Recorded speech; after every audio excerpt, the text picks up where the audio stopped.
Topic వచ్చేసి boat and stream. యాక్చువల్‌గా మనల్ని క్వెషన్‌లో ఏం అడుగుతున్నారంటే, స్పీడ్ ఆఫ్ స్ట్రీమ్ అనేది అడుగుతున్నారు. ఓకేనా?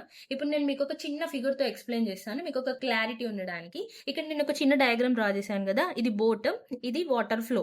అంటే డైరెక్షన్ చూపిస్తుంది. జస్ట్ మీరు అజ్యూమ్ చేసుకోండి. సో, ఫస్ట్ ఆఫ్ ఆల్ క్వెషన్‌లో మనకి ఏం చెప్తున్నారంటే, ఫస్ట్ ఒక బోట్ ఏ పాయింట్ నుండెళ్ళి బి పాయింట్‌కి 2 కిలోమీటర్స్ 10 మినిట్స్‌లో ట్రావెల్ అయింది. ఓకేనా? 2 కిలోమీటర్స్ ఇన్ 10 మినిట్స్. సో, దీన్ని నేను డౌన్ స్ట్రీమ్ అని అనుకుంటున్నాను.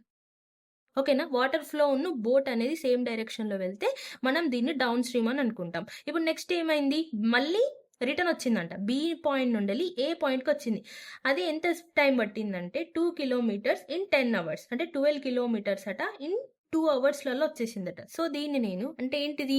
వాటర్ ఫ్లోకి అపోజిట్‌గా వస్తే దాన్ని మనం అప్ స్ట్రీమ్ అని అనుకుంటాం. ఓకేనా? 12 కిలోమీటర్స్ ఇన్ 2 అవర్స్. సో, దీన్ని నేను అప్ స్ట్రీమ్ అని అనుకుంటున్నాను. ఇప్పుడు మనల్ని క్వెషన్‌లో అడిగింది ఏంటిది? Speed of stream.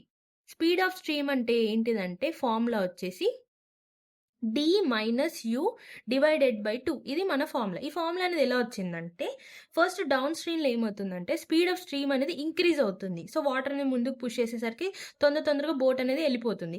So, up స్ట్రీమ్‌లో ఏమవుతుందంటే, వాటర్ ఫ్లోకి బోట్ అపోజిట్‌గా వచ్చేసరికి స్పీడ్ ఆఫ్ స్ట్రీమ్ అనేది తగ్గిపోతుంది. సో, అందుకే మనం డౌన్ స్ట్రీమ్‌లోకెళ్ళి అప్ స్ట్రీమ్‌ని మైనస్ చేస్తాం. డివైడెడ్ బై 2 ఎందుకంటే, ఒకసారి ఏ నుండెళ్ళి బికెళ్తది. మళ్ళీ బి నుండెళ్ళి ఏకొస్తది. రిటర్న్ వచ్చేస్తుంది కాబట్టి. సో, ఈ ఫార్ములాలో సబ్స్టిట్యూట్ చేస్తే మీకు ఆన్సర్ అనేది వచ్చేస్తది. కానీ ఇక్కడ మనని క్వెషన్‌లో ఇండైరెక్ట్‌గా ఇచ్చేసిర్రు. సో, ఇలా ఇచ్చిండు. మనకు డౌన్ స్ట్రీమ్, అప్ స్ట్రీమ్ అని డైరెక్ట్ ఇవ్వకుండా, సో, మనకి ఇలా ఇచ్చేసిండు కాబట్టి దీన్ని మనం కన్వర్షన్ చేయాలి. సో, ఇక్కడ మనకేముంది 2 కిలోమీటర్ అంటే దీన్ని ఏమంటాం? డిస్టెన్స్. ఓకేనా? 10 మినిట్స్ అంటే ఏంటిది? టైం. సో, ఇప్పుడు డి అంటే ఎంత? 2. సో, ఇక్కడ మనకు టైం అనేది ఎలా ఇచ్చిండు?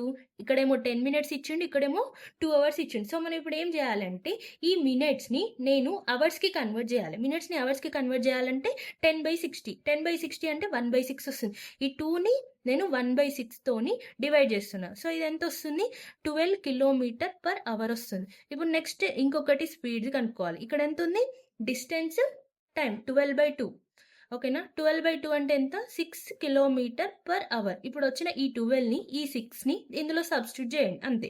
12 - 6 డివైడెడ్ బై 2. 6/2. మన ఆన్సర్ ఎంత? 3 kilometre per hour. Option A is the correct answer. Thank you for watching. In case ఇందులో ఏమైనా డౌట్స్ ఉంటే కామెంట్ సెక్షన్‌లో కామెంట్ చేయండి.